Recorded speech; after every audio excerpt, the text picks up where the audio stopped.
before, after again, before, after.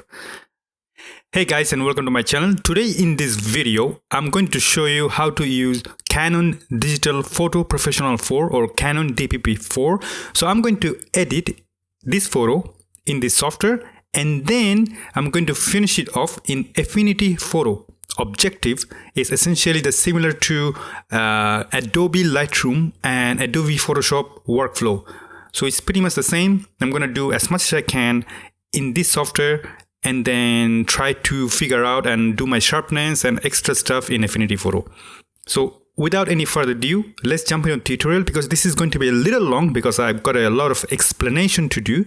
So stick with me because those are important. Once you understand them, you don't need to watch this video anymore. You can just do everything on your own. And before I also get into the tutorial, this photo, I really love it, and it reminds me of a song. The song is "In the Jungle, the Mighty Jungle, the Lion Sleeps Tonight." Anyway, I'm not a very good singer.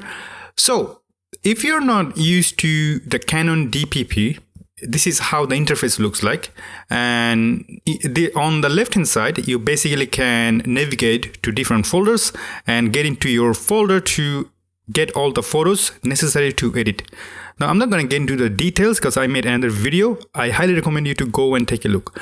On the top, you have all the tools necessary, essentially the file where you're going to do export or save. And the other one that I personally love, which is tools, because in tools, you can turn on and off if exposure is clipping or shadow is clipping. And you also have the preference where you can do all the necessary changes. So I'm going to go close. At the bottom, you can do side by side. You can do like multiple photos. You can compare 3 photos at the same time if you do have 3. And this button right there, you can turn on and off to take a look at where the photo has been focused. And also you can turn this little button which says show, highlight and shadow warning. So I'm going to turn it on. Looks like the photo is perfectly exposed, so we shouldn't be worried about it too much. I'm going to turn it on so that I can have extra room. And what I'm going to do, I'm going to make sure I have enough space to work with. So at the bottom, I have the histogram and the navigation. We're going to need it later. Now, starting with the basic adjustment. Brightness looks good to me. White balance, you can do all the presets. In my case, I'm going to do automatic because generally it gives me the good time, good exposure.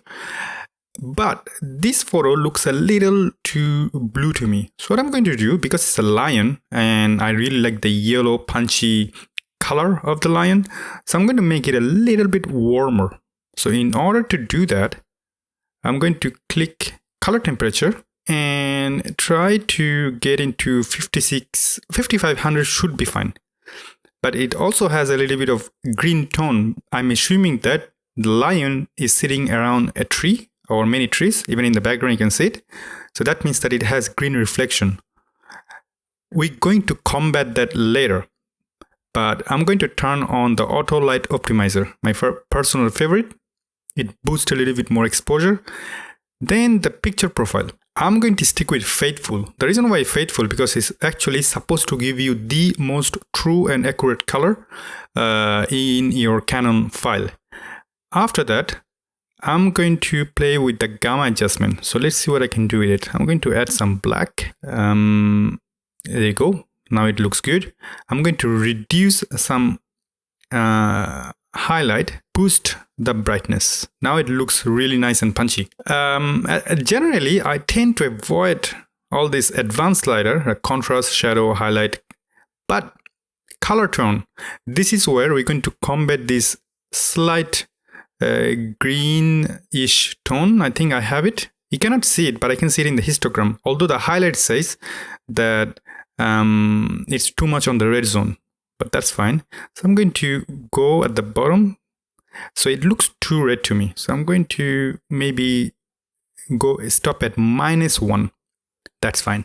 Now in the sharpness, I'm going to change the unsharp marks to normal sharpness. Now, so far so good. So I think we are done in the global adjustment section. Now, in the lens correction, I'm going to turn on the digital lens optimizer. Now, what is it exactly? So Canon digital lens optimizer is exactly same as in DxO Photo Lab, where it kind of boosts the sharpness and detail of a lens, specifically Canon lens. I'm going to show you exactly what I mean by that in plain English. So I'm going to point that on the lion's eye, and then I'm going to go all the way to 100, and then I'm going to turn on and off to show you before and after. It's very minor, but you're going to see it. So that's before. Pay attention to this little box on the eye. It looks pretty blur. So I'm going to turn on now, and it kind of adds some extra sharpness. What it's trying to do, try to get rid of the micro fault of a lens, Canon lens specifically. So if you're using Canon but using Sigma lens or Tamron lens, this is not going to work. Now, there you go. I'm going to open the thing. I'm going to click distortion to fix the distortion. That's pretty easy. This department is done. Cropping, I am going to do a little bit cropping, but I don't know exactly how. So what I'm going to do, I'm going to do free and then try to adjust it. What I'm going to do, I'm going to kind of get rid of this empty space on the right hand side and make it a little bit smaller. Make sure it's right, the eyes are right on the spot. And I have to make the eye lines straight, because I think it's up and down. So let's see what I can do. Thing about the Canon Dpp, even though it's a fantastic piece of software, but it has a little bit of downside. The downside is that it's very, very power hungry, which means that you kind of have to have a little bit good computer, unfortunately.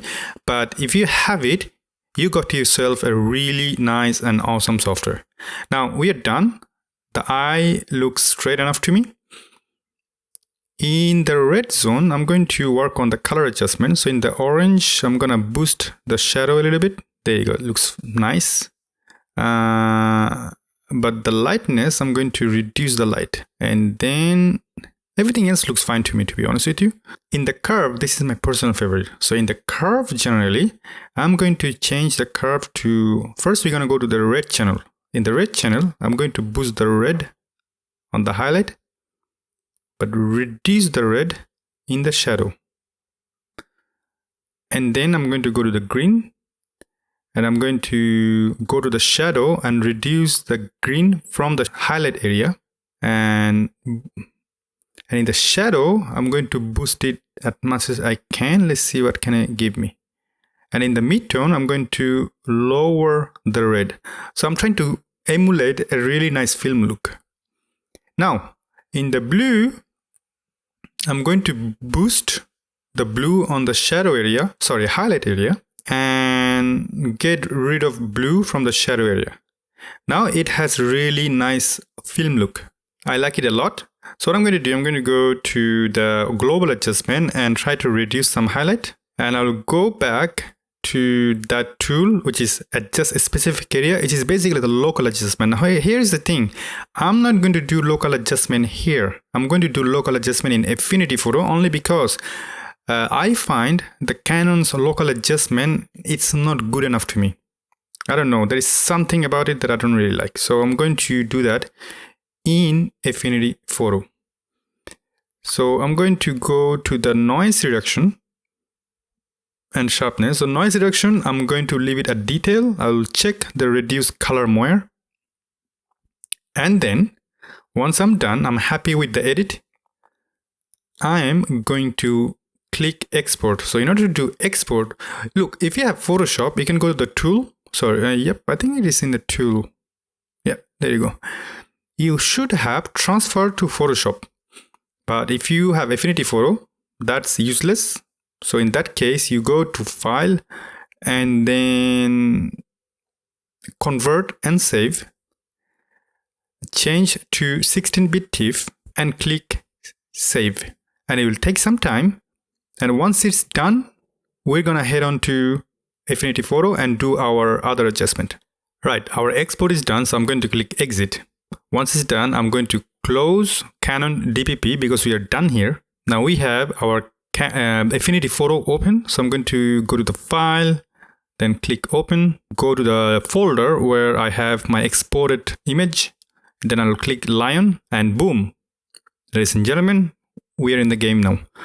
Now I'm going to make a duplicate.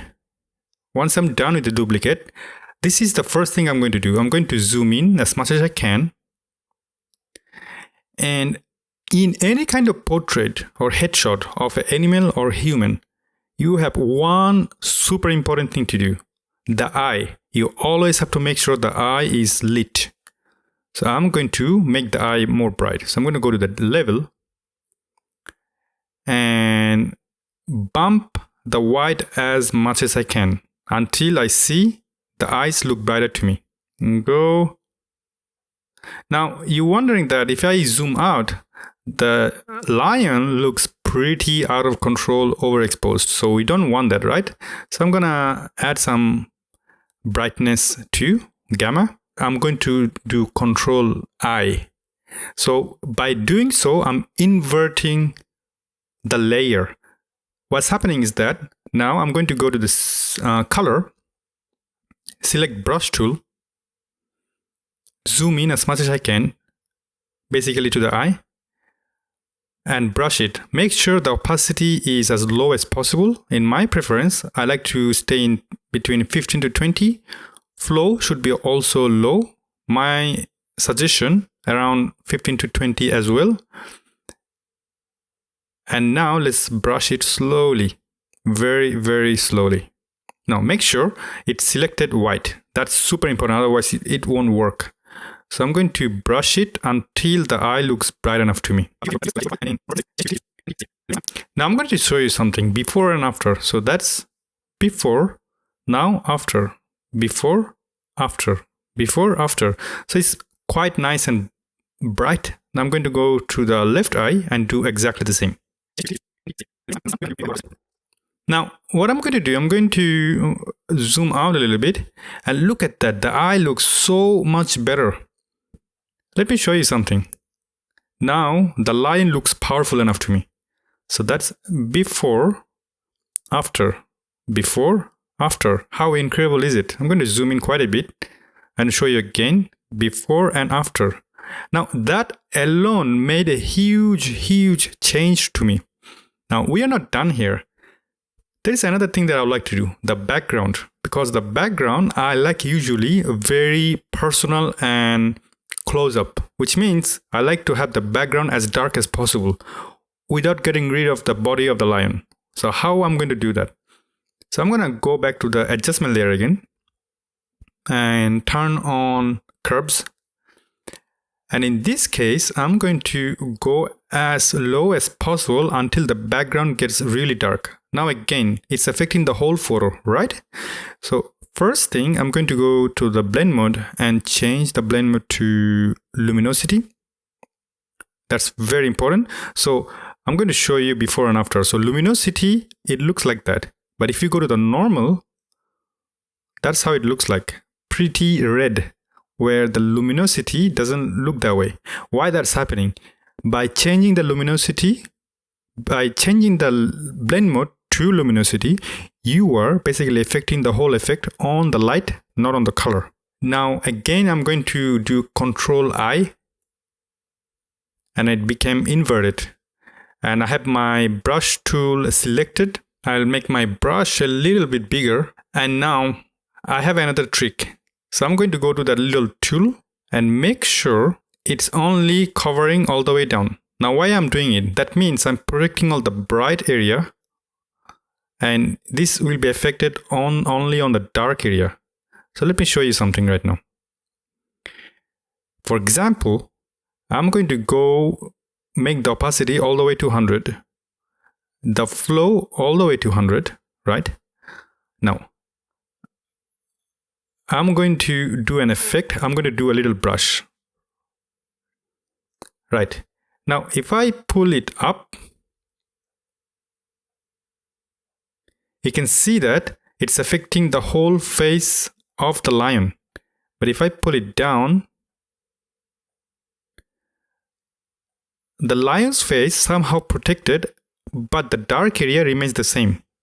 That's a fantastic trick you can use all the time in your workflow to make sure that you want to specify where exactly you want your effect to be applied.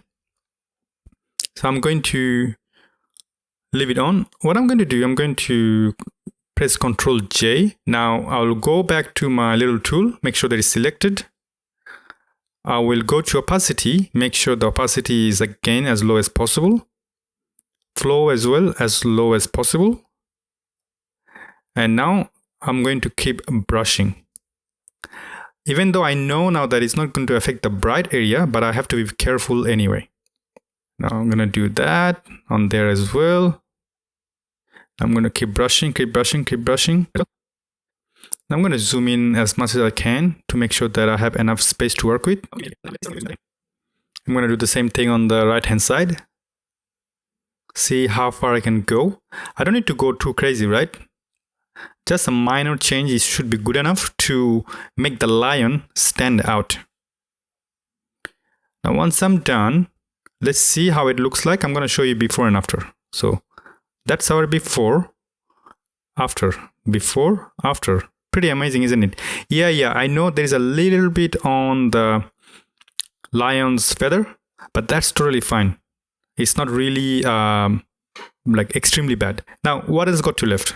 A little bit contrast on the face. What do I mean by that? I'm going to show you right now. So I'm going to go and turn on levels, change the blend mode to luminosity one more time, and make sure the black is as dark as possible, but not too much. Once it's done, again, do Ctrl I to invert it. I've got my brush selected, close it, go to this little wheel, change to that. Make sure that you do that. By doing so, you're affecting only in the dark to mid-tone area, but you're protecting all the highlights. Now I'm going to zoom in as much as I can.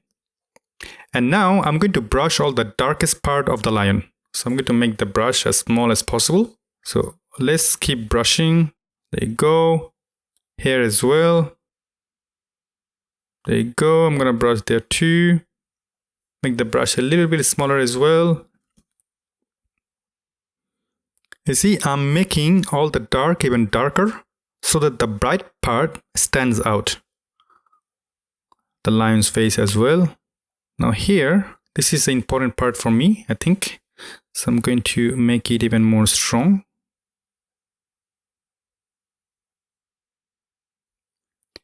Now, I'm going to show you before and after. It's not going to be significant, right? But it is going to be it's like almost invisible, but it's there. So before, after, before, after. You see, nothing crazy. It's subtle, but it's there. One more thing left before I start using sharpness is the nose. Now again, I'm going to go to the curve, change the luminosity, and then go up, invert, and now I'm going to go to the nose and brush the nose. You see, it's very easy, very simple. It's long. You see, the different, while I'm doing it, I would like to point out something. You know, there are a lot of software can do better, especially when it comes to automatic. But the difference between, in my opinion, the automatic and doing manually like that, even with the Photoshop, it applies to Photoshop, which is you are in charge of the whole process. Like you know exactly what you're doing. Nobody is there to tell you. So I'm going to show you before and after. So before, after, before, after. Again, I'm going to zoom in quite a bit. Before, after. You see? So I'm going to put all the edits into a group. I'll select all of it and then press Ctrl J for grouping. Now, let me give you a huge surprise. It's like almost like animation. Before, after again. Before, after. I can continue to do it all day long, but I'm so happy. That's my point. Now, I'm going to finish it off with a little bit of sharpness. So I'm going to use two sharpness. First thing I'm going to do, Unsharp mask. The reason why I'm pointing at the eye, because eye is one of the biggest priority. So I'm going to change the blend mode to luminosity and then pull up the radius and threshold, I should stay at 2. 2 should be fine. And make sure it's up. Now let me show you before and after. I'm going to close it. Before, after. Before, after. Now, how does it look like when I zoom out completely? Before, after. You see, nothing crazy. It's just enough. Now, here is another thing I would like to do. I'm going to close the Unsharp mask. Make sure the background is selected. Go to the light filter. Turn on high pass filter. And bring it all the way up. Add about, let's say 5 pixel. 5 or 5.2. You can see that a little bit hollow, right? That's fine. Don't worry about it. I have something for you. Special treat. So change the blend mode to soft light. Now, let's zoom out first. Show you before and after. So before, after, before, after. Now let's zoom in quite a bit. Before, after. Now, I don't want this high pass everywhere. Only location where I want it is on the eyes. So I'm going to do Control I. And now make the opacity 100, flow 100, and brush it on the eye. I'm going to zoom in quite a bit. So let's do it as much as I can. So I'm applying the high pass filter only and only and only on the eye. And I'm going to go to the other eye and do exactly the same. Make sure it's somewhere in the middle. Look at that. The eye looks nice and sharp. That's perfect. Maybe the third location I want is the nose. He's the king of the jungle after all. Gotta look after it. And that looks better. Now, let's show you before and after. Before, after. You see, nothing visible, but it's there, I promise you. Anyway, let's do an export and see how it looks like in a big screen. All right. So let me show you the original one first. So this is our Canon file, right? So that's our original. And that's the final result. Before, after, before, after, before, after. What a dramatic change. All right. So I hope you really like this tutorial. If so, please do like, subscribe, share, and look after yourself. I see you in future videos. Bye-bye.